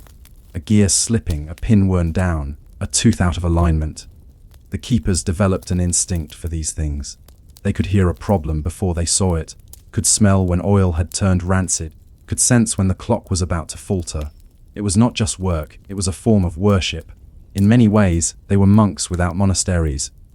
Men whose prayers were mechanical, whose devotion was measured in rotations and seconds. The city rarely noticed them. Tourists and townsfolk alike came to see the outer face, the golden figures, the apostles who emerged each hour. But inside the tower, the real life of the clock continued in shadows unseen. And perhaps that was fitting. The horloge had always been a paradox, a public wonder kept alive by private labor, an empire of time. By the 18th century, Prague had become part of the Habsburg Empire, and time itself was changing. New clocks appeared across Europe, more precise, more mathematical. Time was becoming uniform, measurable not by sun or season, but by the steady pulse of machines. For the first time in history, people could agree on the hour. A merchant in Vienna could write to a banker in Prague and know, with some confidence, when his message would be received. Schedules became possible. So did factories. And yet, even as the empire modernized, the horloge remained stubbornly medieval. Its face still displayed three kinds of time. Its symbols spoke of zodiac constellations. Its sun and moon still moved as if the earth were at the center of creation. To some, it was a relic, a curiosity for an age that was leaving mysticism behind. To others, it was sacred. The man who repaired eternity in 1865, a craftsman named Ludwig Haynes, took over care of the horloge. He was not the first of his family to do so, but he would become the most important. Haynes was a master clockmaker trained in both science and art. He studied the clock's design for years before daring to touch it. His workshop, just steps away from the old town square, was filled with miniature gears and models of celestial spheres. He understood that the horloge was not merely a machine. It was a philosophy of time made tangible. For decades, he and his descendants maintained it, repairing what centuries of dust and neglect had worn down. The Haynes family became synonymous with the clock itself. Their tools, their patience, their devotion keeping it alive through monarchies and revolutions alike. When parts wore out, they did not replace them with modern ones. They forged new pieces by hand, using the same alloys, the same techniques, the same stubborn fidelity to the past. And so, under their care, the horloge continued to turn, not as an exhibit, but as a living artifact. The shadow of war, but time is cruel even to those who serve it. In 1939, Nazi troops marched into Prague. The old town square, once filled with music and chatter, fell under a heavy silence. The clock still turned, but the bells sounded different, duller, heavier, as though the air itself had thickened. The Haynes family continued their work under occupation. They had no choice. The clock was now considered a cultural monument under German protection, though that protection was as hollow as the promises of the regime. As the war dragged on, the people of Prague began to see the horloge differently. Its steady ticking, once a comfort, now felt like defiance. as though the city itself refused to surrender its rhythm. In May 1945, during the Prague uprising, retreating German forces set fire to the old town hall. The blaze consumed much of the building and nearly destroyed the clock. The figures were charred, the calendar disc blackened, the gears twisted by heat. For the first time in centuries, the horloge fell silent. The people wept. It was not just a machine that had been wounded, it was memory itself. But even then, the story did not end. The Great Restoration in the months after the war, Prague was a city of ashes and dust. Yet among the ruins, a small group of clockmakers gathered around the blackened remains of the horloge. One of them was Joseph Muniz, a painter whose earlier designs had adorned the clock's calendar. Another was Otakar Zemennik, a young horologist determined to see it live again. They worked through the bitter winter, salvaging what they could, cleaning gears, recasting figures, redrawing celestial charts from half-burned sketches. When the clock finally ticked again in 1948, it marked not just the passing of time, but the rebirth of the city. Crowds filled the square, standing shoulder to shoulder beneath a grey spring sky. As the hour struck, the apostles appeared once more, death rang his bell, and the golden rooster crowed. For a moment, even the soldiers and bureaucrats in their new communist uniforms seemed moved. The horloge had survived empires, war, and fire. Time, once again, had been repaired. The philosophy of the keepers for those who tended it, the Haynes family, the restorers, the caretakers who followed. The clock came to symbolize something deeper than precision. They spoke of it not in terms of seconds or mechanics, but of continuity. Every tick, they said, was a thread that bound the present to the past, proof that history was not a series of isolated moments, but an unbroken rhythm. Even in the quiet of night, when the square was empty and the stars hung low over the Vltava River, the keepers would sometimes pause to listen. The sound was faint, a steady, even pulse echoing through the wood and stone. To them, it was not just time passing. It was the memory of all those who had listened before. And so, through centuries of war, empire, and revolution, the clock continued its work, not perfectly, not always smoothly, but faithfully. It did what humans often struggle to do, it endured. Yet endurance is not immortality. Every mechanism must one day falter. Every keeper must one day pass the key to another hand. And so the question lingered in the air, unanswered. What would happen when there was no one left who understood its voice? If you walk through Prague at dawn, before the first tram rattles past and the square is still cloaked in mist, you can hear something strange. It isn't a song or a bell or even a voice. It's a pattern, rhythmic and faint, like breath drawn through iron lungs. That sound is the horloge still ticking, still alive, still keeping time in a city that has changed beyond recognition. The living machine today, the horloge, is a marvel of both history and endurance. Every visible part, the moving apostles, the calendar wheel, the zodiacal ring, has been restored at least a dozen times. Its interior gears, though replaced and renewed, still follow the ancient design laid out more than 6 centuries ago. The men and women who tend it now are part mechanic, part historian, part guardian. They wear gloves as they handle each piece of the clock's mechanism, knowing that one careless touch could undo what generations have preserved. And still, there are days when the horloge falters. It is not the kind of machine that runs perfectly. It needs listening, adjusting, coaxing, as though it has moods, memories, even opinions about the weather. The keepers have learned to treat it with reverence, to respect its rhythms. They speak of it as if it were alive. Perhaps it is. After all, anything that has measured the breath of so many lives must, in some way, contain traces of them. The weight of time to understand what the horloge means to Prague. You must stand beneath it at noon, when the square is crowded and the bells begin to sound. Children stare upward, elderly couples clasp hands. Phones rise into the air. For a few minutes, everyone watches the same thing. A slow parade of wooden apostles passing behind 2 small windows, a skeleton ringing its bell, a rooster crowing from its tiny perch. It lasts less than a minute. Then the shutters close and life resumes. But the feeling lingers. It is not joy exactly, nor sadness, something quieter, like recognition, because for all its glittering gold and moving parts, the horloge does not really mark the future. It marks what has already been. Each revolution of its gears is a reminder that we are not moving forward so much as circling, endlessly, gracefully, inevitably. Time, in the horloge's philosophy, is not a line. It is a wheel. And every turn brings us back to the same questions: what endures? What fades? What does it mean to measure something that cannot truly be measured? The ghosts beneath the gears. There are, of course, those who claim the clock is haunted. Visitors say that if you stand too close to the tower after midnight, you can hear whispers inside, not of ghosts, but of the men who built it. Perhaps it is only the creak of wood and metal cooling in the night air, or perhaps it is the sound of memory itself, the echo of hands that once turned these same wheels by candlelight, keeping time for a world that no longer exists. If you listen closely, you might imagine Mikkel of Kudai, the original clockmaker, bent over his bench, eyes dim from age, testing each cog with care. You might picture Jan Eindel, his scholar partner, charting the paths of stars above the Veltiver. You might even glimpse Ludwig Haynes, the 19th century restorer, his hands blackened by soot as he polished the brass. All of them are gone, and yet not gone. Every time the clock ticks, their work continues. Their thoughts, their precision, their quiet endurance still turn inside that tower. The pause in the summer of 2018, the horloge was stopped for one of its largest restorations in history. For nearly 9 months, the square felt incomplete. Tourists came and went, staring up at scaffolding instead of apostles. The air seemed oddly still, as if the city had forgotten how to breathe. When the clock was unveiled again in September of that year, its surface shone like it had in 1410. The gold leaf gleamed. The blue of the zodiac ring glowed in the afternoon light. The apostles looked freshly awake, their colors vivid once more. But more importantly, the sound returned. Tick, tick, and the city exhaled.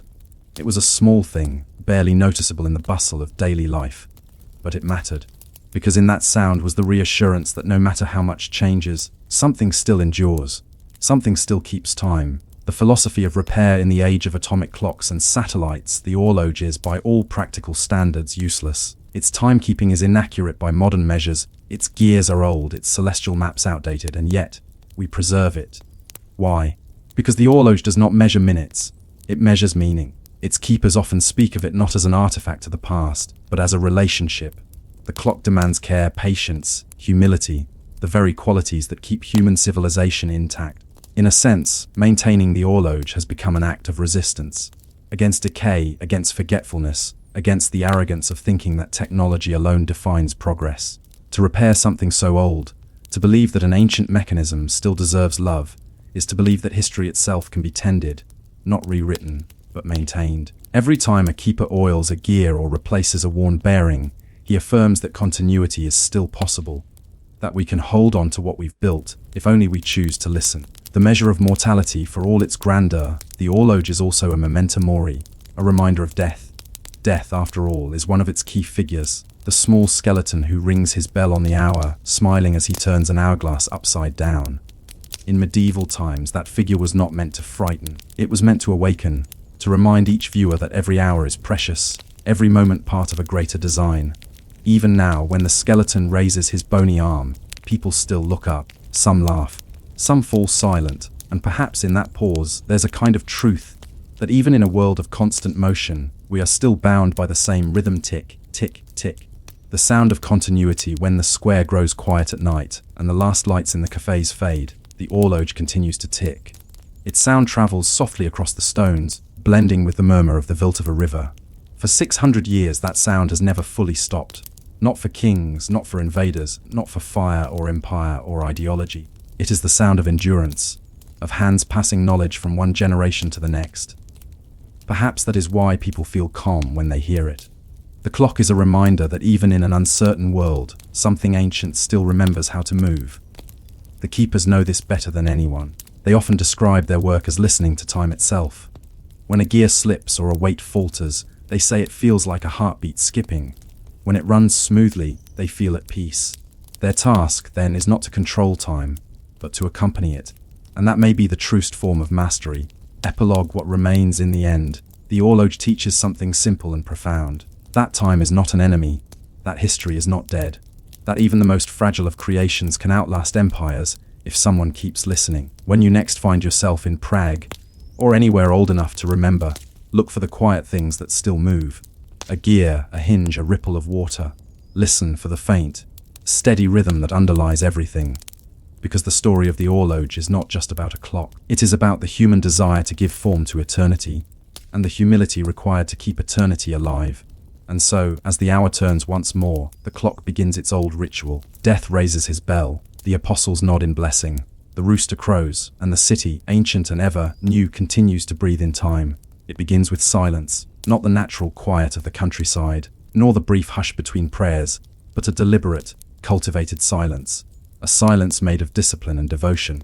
Inside a monastery in 9th century Europe, long before the printing press or the hum of machines, the world's knowledge survived by candlelight. This was the scriptorium, a large, cold chamber lined with desks, where monks sat hunched over parchment for hours copying, preserving, and illuminating the written word. They wrote in silence, their quills scratching softly on calfskin pages. The air smelled of wax and ink, of dust and oil. Outside, the wind moved through the cloisters, carrying the faint echo of bells. Each monk knew his task was sacred. For in the age after Rome's fall, when cities lay in ruins, libraries had burned, and roads had crumbled, it was they who kept civilization alive. The fall of Rome and the fragility of memory. To understand why their work mattered, you must picture the world they lived in. The Western Roman Empire had collapsed in the 5th century, leaving behind scattered kingdoms, broken roads, and forgotten languages. The infrastructure of knowledge, the libraries, schools, and scribes, had vanished. In that vacuum, it was the church that inherited the duty of remembrance. Monasteries, often isolated and self-sufficient, became islands of order in a sea of chaos. Behind their stone walls, monks not only prayed, they copied. The works of Aristotle, Cicero, Virgil, Augustine, all passed through the hands of anonymous scribes who wrote by candlelight, hour after hour, year after year. Without them, most of the classical world would have vanished. The tools of eternity. A medieval scribe's tools were simple but exacting. He worked with a quill, usually made from the feather of a goose or swan, hardened in ash or sand. The ink was handmade, a mixture of gallnuts, iron salts, and wine, dark and lasting. The parchment was made from stretched animal skin, scraped thin and smooth with a curved knife. It was expensive, so no space could be wasted. Mistakes were scraped away carefully with pumice and rewritten over. Before writing began, the page was ruled with a sharp stylus, invisible under the ink. The scribe would then mark the margins, set the spacing, and finally begin. The first letter, the great illuminated initial, was sometimes painted in gold or lapis blue. Around it, vines, beasts, and angels might coil and bloom. The words that followed were smaller, neater, disciplined, each one a prayer of patience.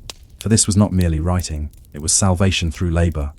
Every letter, every flourish was an act of devotion, a way to bring divine order to the chaos of the fallen world. The rule of silence in the monastery. Time was divided by bells, matins, lauds, prime, terce, sext, none, vespers, compline. The scribes worked between these hours of prayer, often for 8 or more hours a day. They spoke rarely, for the rule of silence was sacred. A single cough or sigh could break the concentration of the room. The only sounds were the steady scratch of pens and the occasional hiss of candle wax. If a monk grew wary or made an error, he would pause, fold his hands, and whisper a short prayer, dis adiutorium meum intend. Lord, make haste to help me. And then he would continue. In the margins of surviving manuscripts, we sometimes find small notes, brief glimpses of the human behind the pen. The ink is cold. Oh, my hand aches. Let this work be finished. Simple words, but they speak of endurance, of men who gave their lives to preserve thought, though they would never be remembered for it. The knowledge they saved. It's easy to think of these monks as passive copyists, but they were more than that. Many of them were scholars, linguists, even scientists. They debated theology, studied astronomy, recorded natural history, and translated ancient texts. Through them, the words of Greece and Rome survived. Plato's philosophy through Boethius, Aristotle through Arabic and Latin intermediaries, Virgil's poetry, which would later inspire Dante, medical treatises, maps, calendars, and chronicles. In a sense, the monasteries became the libraries of the medieval world, each one a fragile archive of human knowledge. The Irish monks of Clonmacnoise and Kells, for instance, illuminated the Gospels with intricate designs that seemed to shimmer like jewels. At Monte Cassino in Italy, Benedictine scribes preserved Roman law. In Lindisfarne, English monks created the great Lindisfarne Gospels, mixing Celtic art with Latin scripture. Each manuscript was unique, handmade, hand-loved, and meant to last centuries. When Viking raids or fires threatened the monasteries, monks would often risk their lives to save the books, carrying them across fields or hiding them under altars. To destroy a book was to destroy a soul. The candle and the cold, the work was not glamorous. Most scriptoria were cold even in summer. In winter, fingers went numb, ink froze in the pots, and breath turned to mist above the parchment. There were no cushions, no heating, no luxuries. The monks often wrote by candlelight so dim that their eyes ached. Some went blind before middle age. Others developed hunchbacks or arthritis from years of sitting still. But they continued, because to stop was to let darkness win. As one anonymous monk wrote in the 12th century, "Writing is a holy labor, for through letters the mind is illuminated. The hand that copies scripture shall be blessed." It was faith that kept them there. Faith that what they wrote mattered, even if no one would ever know their name. The fragile chain of memory. When we think of history, we often imagine great events, kings and battles, wars and discoveries. But history also lives in smaller, quieter acts. A man dipping his quill, a page turning, a candle burning low. Each book copied in those monasteries was a link in the chain that connects us to the ancient world. Had just a few of those links broken, had a monastery burned, had a scribe fallen ill before finishing his work, vast portions of human thought might have been lost forever. The Iliad, the Aeneid, Euclid's Elements, Galen's Anatomy, all survived through these slow, painstaking acts of preservation. And for centuries no one outside those walls even knew. The light in the darkness. By the 11th century, Europe began to stir again. Cities grew, trade revived, cathedrals rose. But the foundation for that renewal had already been laid, quietly, patiently, in the scriptoria. The monks who had spent their lives in silence had lit the candles of learning that would one day lead to the Renaissance. When scholars like Petrarch and Erasmus rediscovered classical thought, they were reading the words preserved by these anonymous hands. The knowledge had never truly been lost, only kept safe, asleep, waiting for a new dawn. And perhaps that is the lesson of the scriptorium, that even in darkness, knowledge does not die. It only waits for someone willing to keep the candle burning. As the last bell rings and the candles flicker low, one can almost imagine the final monk in the scriptorium closing his inkwell, stretching his cramped fingers, and whispering a prayer over the finished page. Outside, the wind moves through the cloisters again, carrying the faint scent of wax and ink, and the unbroken sound of the quill, still writing, still saving the world one letter at a time. But what became of these manuscripts once they left the monastery walls? Who protected them as kingdoms rose and fell, as fire and empire swept through Europe again? That is where our story turns next. When a book left the monastery, it was like watching a child walk into the wilderness. Every volume copied in those cold, silent rooms had a destiny of its own. To travel, to teach, to survive. Some would rest safely on library shelves for centuries, others would be stolen, burned, or lost to war. But before the age of universities, before the printing press spread words like wildfire, each book that survived the journey was a miracle. And in this section, we follow that miracle, the pilgrimage of books from the hands of monks to the heart of medieval Europe. The library as sanctuary in the medieval world. A library was not merely a place, it was a living thing, a kind of spiritual treasury. In monasteries like Monte Cassino, Cluny, and St. Gall, the Omarium library room was often small, cold, and unadorned. Shelves were carved from oak, and manuscripts were chained to the walls to prevent theft. Each book was catalogued by hand in the Liber Catalogorum, often with notes like, "This book belongs to Saint Benedict's house. Let him who takes it remember his soul." Theft of a manuscript was considered a sin, sometimes punishable by excommunication. To steal a book was to steal light itself. Yet, even with such sacred care, the collection of a monastery was never safe. Fires were common, wars swept through, floods and decay took their toll. The survival of medieval knowledge depended on constant vigilance. Monks copying from older texts as they wore thin, replacing what time destroyed. One might say that medieval learning was like a relay race run in slow motion. Each generation passed the torch, or rather, the candle, to the next. The rise of the cathedral schools. By the 11th century, Europe began to wake from its long slumber. Cities grew, trade routes reopened, and people once again hungered for knowledge beyond the monastery walls. It was in cathedral towns, Chartres, Paris, Bologna, Oxford, that the first cathedral schools emerged, and from these schools came the seeds of the modern university. The monks and clergy who had been copying texts now began to teach them. The works of Aristotle, Augustine, Boethius, and Pliny were passed from teacher to student, their words traveling farther than any scribe could have imagined. Imagine a classroom in 12th century Paris, a stone hall, the master reading aloud from a manuscript, students crowded on benches, scribbling notes on scraps of parchment. There were no printing presses, only one book per classroom. The rest had to listen, memorize, repeat. The idea of learning by lecture was born from scarcity, the scarcity of books. And as the appetite for learning grew, so too did the demand for manuscripts. The scriptoria of monasteries could no longer keep up. The professional scribes of the city. By the 13th century, a new figure emerged: the lay scribe. No longer confined to monasteries, these professional copyists worked in bustling cities like Paris, Venice, Florence, and London. They rented small workshops near universities, where students and scholars came to order their own books. Unlike the monks, these scribes worked for money, not salvation. Yet their task remained sacred in its own quiet way. Their workshops were noisy, filled with chatter, the sound of knives scraping parchment, and the smell of ink and glue. Apprentices ran errands, cut pages, and bound covers. Here, for the first time, books became a kind of trade.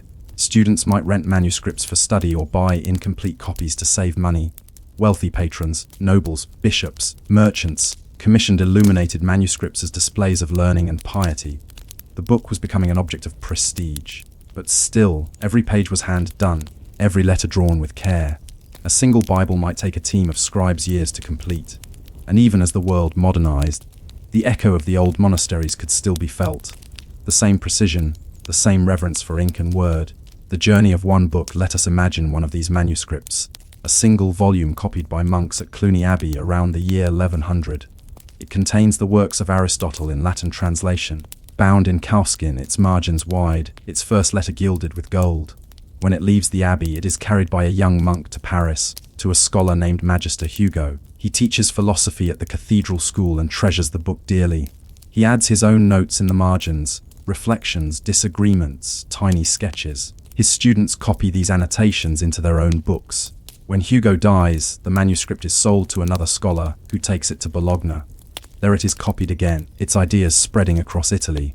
By the 14th century, a new copy finds its way to Oxford, where a student named John Wycliffe reads it and begins to question the Church's authority. And centuries later, long after the Reformation, one of these very manuscripts finds itself in the library of Trinity College, Cambridge, still bearing the faint fingerprints of the monks who made it. The book, in its quiet way, has lived more lives than most men.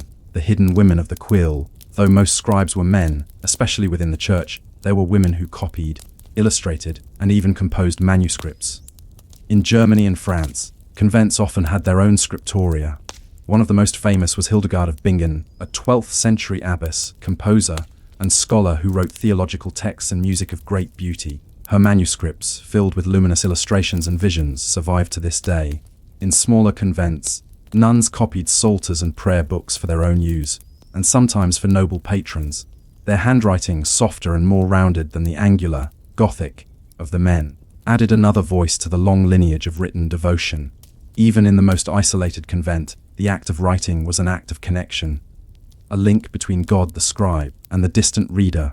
Through their pens, women joined the same silent fellowship that had begun centuries earlier in the cold scriptoria of Ireland and Italy. When fire comes for knowledge, for every book that survived, many more were lost. Wars, crusades, and plagues swept through the Middle Ages, and with them, countless libraries fell. At Constantinople, the city that had preserved Greek learning for 1,000 years, the great libraries were sacked in 1204 by crusaders, not Muslims, but Christians. Manuscripts were torn, sold, or used to wrap goods. It was a tragedy of ignorance, one of many. Later, when the Black Death struck in the 14th century, monastic communities collapsed. Entire libraries were abandoned as monks fled or died. Yet even through these losses, the chain of knowledge endured. Because somewhere in some remote abbey, a few books always survived. It was never about having all the books. It was about having enough. Enough for the next generation to begin again. The book as pilgrim. Every surviving medieval book today bears scars of its journey. Burn marks, wormholes, stains, erased lines. Some pages are patched with other scraps of parchment, like bandages. To hold one is to feel time itself in your hands. A book that once lay open in a monk's cold cell might now rest behind glass in a climate-controlled library, its colors still glowing. And yet, despite centuries of silence, it still speaks. The words still breathe. Each manuscript is a small miracle of endurance. A traveler that crossed wars, oceans, and centuries just to reach us. The quiet power of the page. When Johannes Gutenberg introduced the printing press in the 15th century, the world of the manuscript began to fade, but it did not vanish. The first printed books, the incunabula, often imitated the style of manuscripts, with hand-painted initials and margins. Printers still hired scribes and illuminators to add finishing touches. The candlelight gave way to movable type. but the reverence remained. It's strange to think that all of modern science, philosophy, and literature rest upon the shoulders of these quiet centuries, when men and women wrote by hand, one letter at a time, in faith that the future would one day read. The pilgrimage of books was long and perilous. Yet, against all odds, it succeeded. When we open a book today, we are taking part in that same ancient act, reaching back through time, through silence, through ink and skin and wax, to touch the minds of those who refuse to let knowledge die.